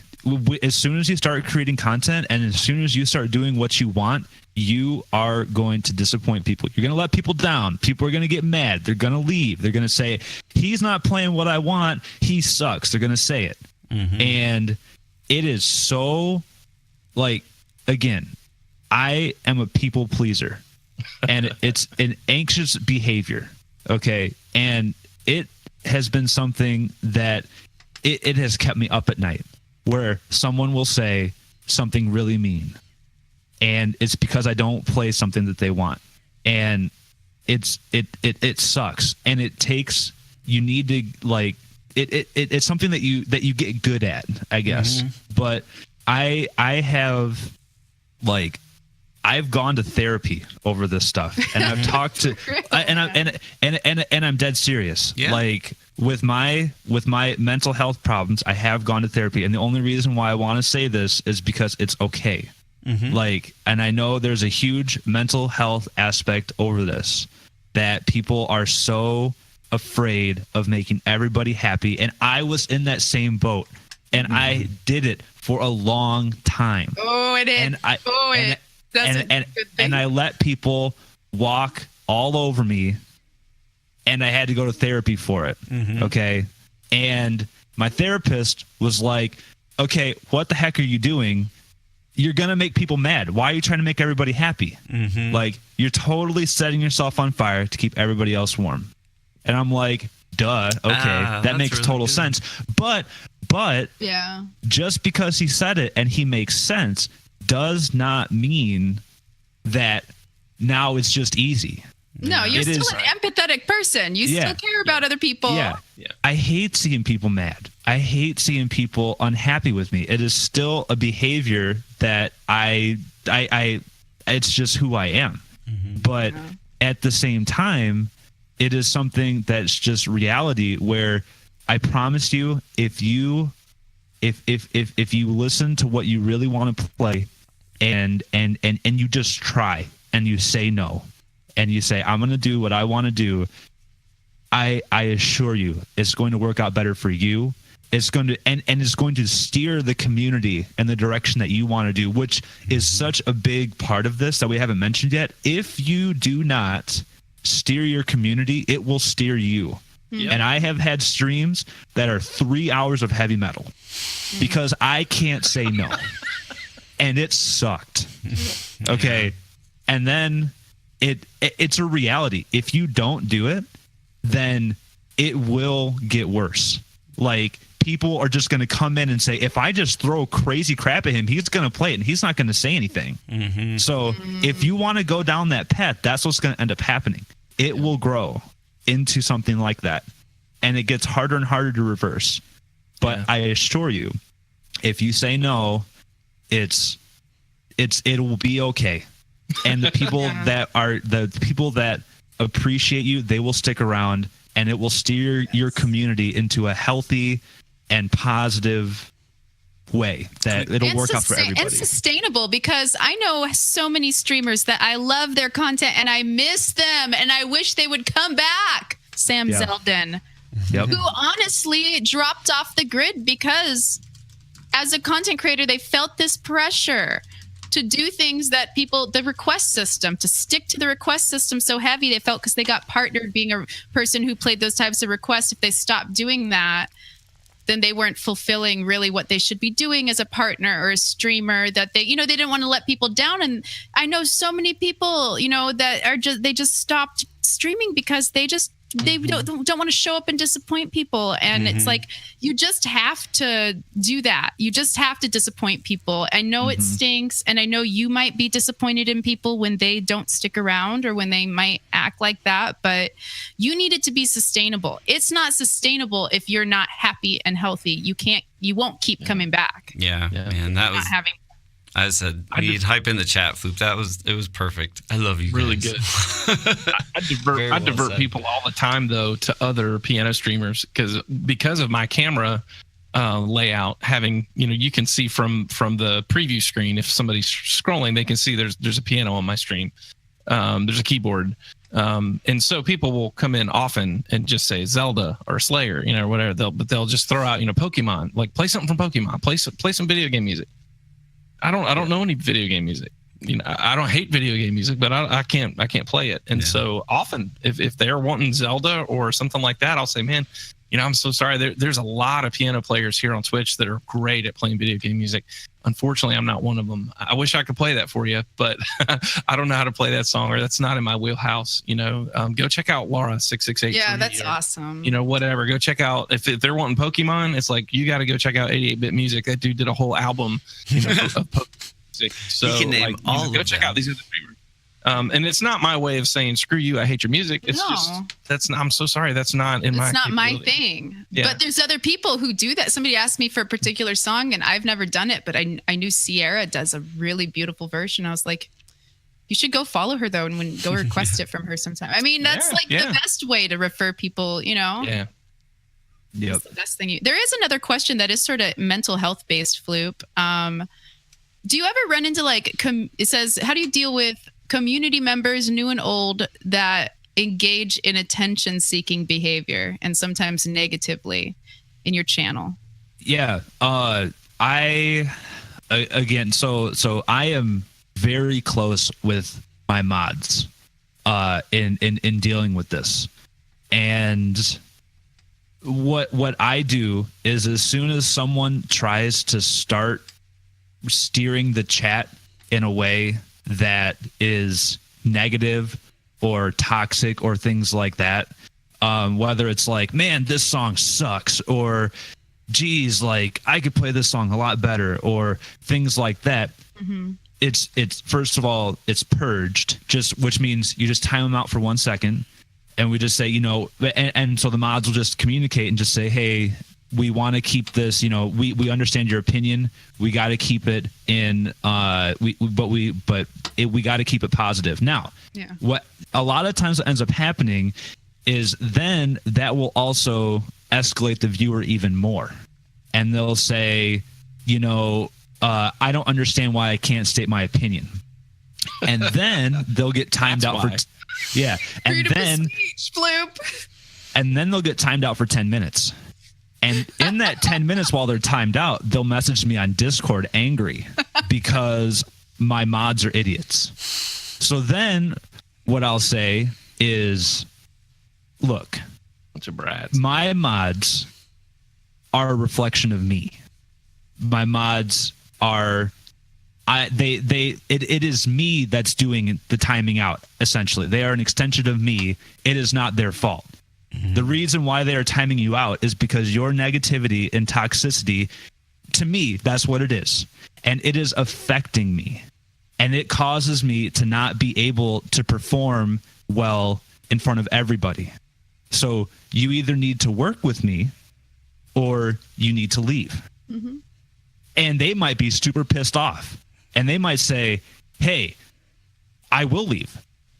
And it doesn't feel good when they say that, but that's reality. So you have two options. You can either let them stir the chat up and you can let them be toxic, or you can communicate, and you have to say, here's the way I run my stream. Here's the way that I'm going to do things. And if they don't agree with it, they have to leave.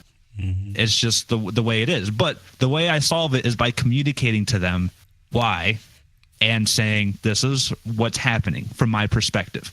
So you either accept it and you join, and we'd love to have you there. I understand, it's a difference, and I would love to overcome it, and I'd love to have you there. But if it doesn't work out, it doesn't work out. So that's the way I deal with it. Confronting it, if you have the time, can really convert people who really did just come to be jerks to you. It can actually turn them into true loyal viewers. That's happened a lot too. Yeah. But I'm very confrontational in it, and especially if they message me on Discord, I will confront it head on, because to myself, that's good practice for me to say, this is a difficult situation, and I know what happens when I don't confront it. What ends up happening is I get this reality that stirs up in my head. Well, if he feels that way, do other people feel that way? If he, but I don't know how to approach this. So wait, now do I have to start making everybody else happy? Because now, but no, I'm going to confront it. I'm going to say, this is exactly the way I feel, and you need to realize the reality of this. And that's just the way that it is. It helps me out by doing that. But it's difficult to do. It's not easy to say, yeah, you got timed out, and yeah, I don't agree with you. Like, it sucks to confront people like that, but it helps a lot. And it's good practice. I would recommend it to anybody. If someone messaged you in Discord, really upset with the way that you run your stream, I would confront it head on and say, yeah, but it's the way I run my stream. So... Beat it, and a lot of times, take it or leave it. I would say half the time people do turn into really loyal viewers, and they say, you know what, that makes complete sense. Thank you for taking the time to respond. Yeah. And it turns out so good. It's just like oh that. my God. It's because sometimes people, one of my mods and I were discussing this. He had mentioned, like, it's sort of on Twitch, there's these like crazy chats where the only way you can get noticed is to say something extreme or to say something negative to stick out. And that's like the way that that you don't just drown in this echo chamber. And when somebody actually takes the time to respond to it, sometimes it's like, wait, somebody's actually listening to me. You know what I mean? And I think that we serve them that dose of humility that, yeah, I'm a human being. I might have people that come watch me do this thing on Twitch. And you got to keep in mind, though, too, with these trolls, to some people, it's quite amazing that you can get more than two people in a stream. You know what I mean? Like, in the Twitch world, it actually kind of is sort of amazing that you can get more than a handful of people to watch your channel. Yeah. So I always I like to show compassion. And I think one of the best ways you can show compassion and understanding to somebody is to do what Flewp does and reach out and talk to them. However, you also kind of need to recognize when that person's just not worth the time. Yeah. When it's just not worth it. I'm not compassionate. I'm not. I don't know. Maybe again, I should be more. But if someone comes in and the first thing that they say is blah blah blah blah blah, then I don't know. It's kind of like bye. Yeah, and it's okay to ban them too. I get it, just but whatever. Most of the time they don't message back. I think if someone did message something, I would say something to the degree that you said. But if someone's first thing into a stream is and everyone does like the wait what, and if I see one of my mods just ban them like you said, it's extension. If they don't, I probably would, because I don't even want that to distract from the rest of the stream, or if I'll ban them and then I'll unban later if there's an issue. But I'm starting to realize that it's so hard to really know who's typing, and being the dad of a 12-year-old son who watches YouTubers and says really awkward things that just seem out there, and like, why did you just say that? That had no context what was going on or whatever, I mean, I love my kid. It's adorable, right? Because he's my kid. But anyway, but still, I start to realiise, this might not be a full-grown man who's an idiot. This may be a 13-year-old. Yeah. And no offense to 13-year-olds. There's just certain, you guys have your own language. It's all. It's just. Yeah. So you may say something, and I may read it and go, what are you being sarcastic? Yeah. What are you, or English second language, or maybe doesn't pick up on social cues for whatever reason. And Doc, you're really good at that, kind of like breaking down. So I've seen you have to like explain stuff to people, like people who are like, hey, I'm going to go leave and go watch this person or something. Or like, I actually came into your channel one time and somebody had typed that, and you understood they didn't mean any harm, but you still like addressed it, and you just kind of like explained it and didn't assign this taking it personal.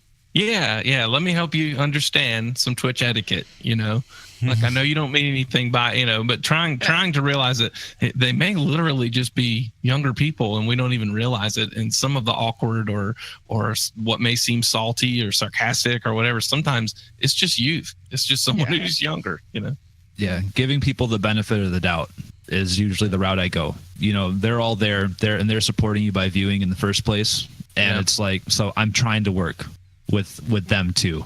But yeah, it only goes so far. And just banning people is fine too. I mean, I've done that with some people where people get so crazy where you just ban them. Yeah. Block them on Twitter, block them on Discord, whatever. And I've had people do that too. If somebody says some nasty sexual stuff, there's no reason for me to take the time to reason with you about that. You know what I mean? Like, it's just gone. Bye. Everybody wants my dad bod. But, as far as the engaging in attention-seeking behavior stuff, I agree with letting mods. I agree with letting mods do it because I don't want to have to be the bad guy. Mods, they're dying to swing this. So they're chomping at the bit. They're just they're like, come on, Steph, can I do it? And I see in my Discord the mods will have discussions during the stream and they're like, what about this guy? What about this guy? Like blah, blah, blah, blah. And then, sometimes if I know that if it's a community member who has been there a lot and generally has been positive, but kind of crosses the line or acts up or does something stupid and everybody really checks them. That's the other thing is sometimes there's this mob mentality where everybody wants to, pounce on them for, whatever. But then I'll go against the mod and be like, no, we don't have to ban him. You can unban him, but hey, that's a warning, But for the most part, you have to trust your mods and not also micromanage them. I would say this too, for newer streamers, that you may not have established a separate thing like Discord where your mods are always communicating and you're communicating with them. This is one of the biggest benefits I've seen to having the new chat rooms on Twitch is there is one you can enable that is moderator only. And so if you've got 2 or 3 mods that are in there, but maybe they're not all, like I said, already used to using something like Discord, they can kind of interact with each other a little bit in that private chat room and say, hey, are you picking up on what this guy's saying? I haven't seen him before or whatever. And they can kind of do a little bit of that coordination. As a streamer tip, I would say if you don't have your mods already established in Discord, at least enable the moderator only chat room. The other big reason why you want to do this is because the new chat rooms actually save chat history. So the mods can join your stream midway in and they can get the history of what's been said. And that's a huge deal. So definitely do that. Yeah. Whether you have Discord or not, just do it. Yeah. Mods will appreciate that. That's cool. Right on. Good talks. Dude, this is my favorite podcast all week. I'm telling you, this one's amazing. I love when we can just sort of like talk about stuff that we all deal with. So I got this rash back here. Oh my gosh. Just kidding. There was a question in chat that for the drummers, do you prefer wood or metal drumsticks? I prefer wood drumsticks because they sound better on cymbals. Wood tips as well. I like the way wood tips sound on cymbals.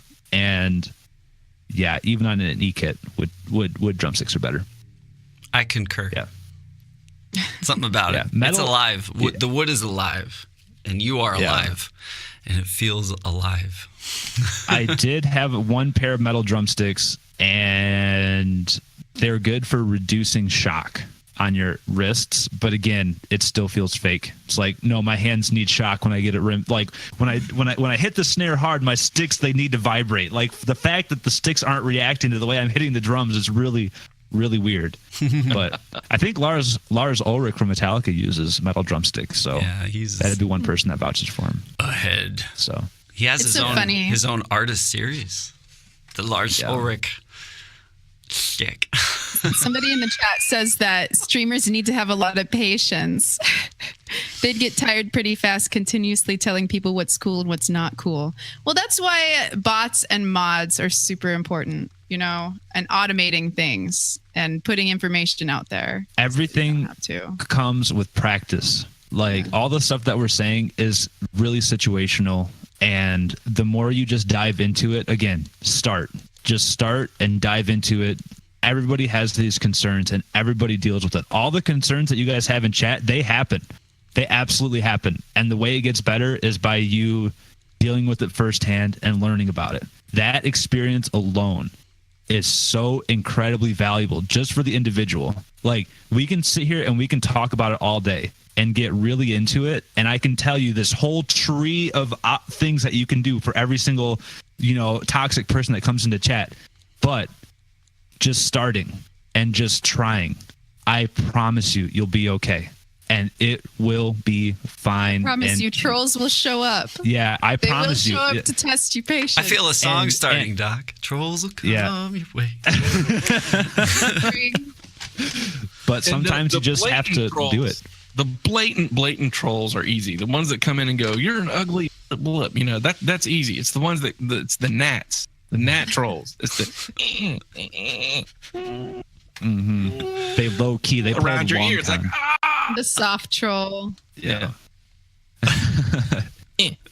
and what SP Loves Drums just said, a huge 99% of the people are so supportive and understanding. And that is why this whole thing works.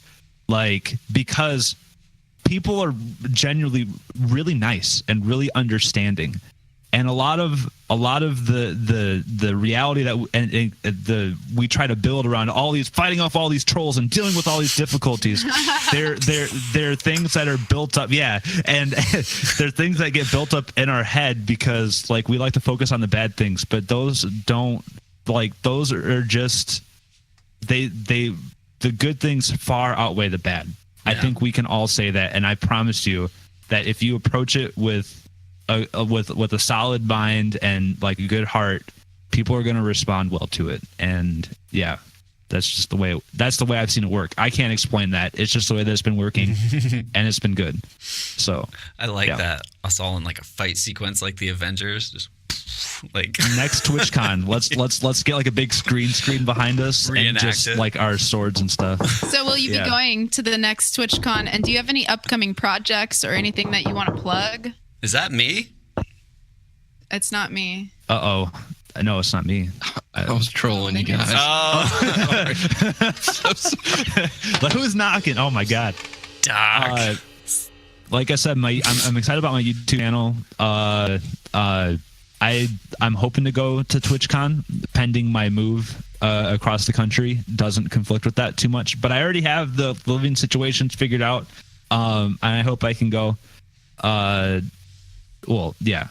So I hope I can go to that, but I can't say for sure. When are the cooking streams coming? Soon.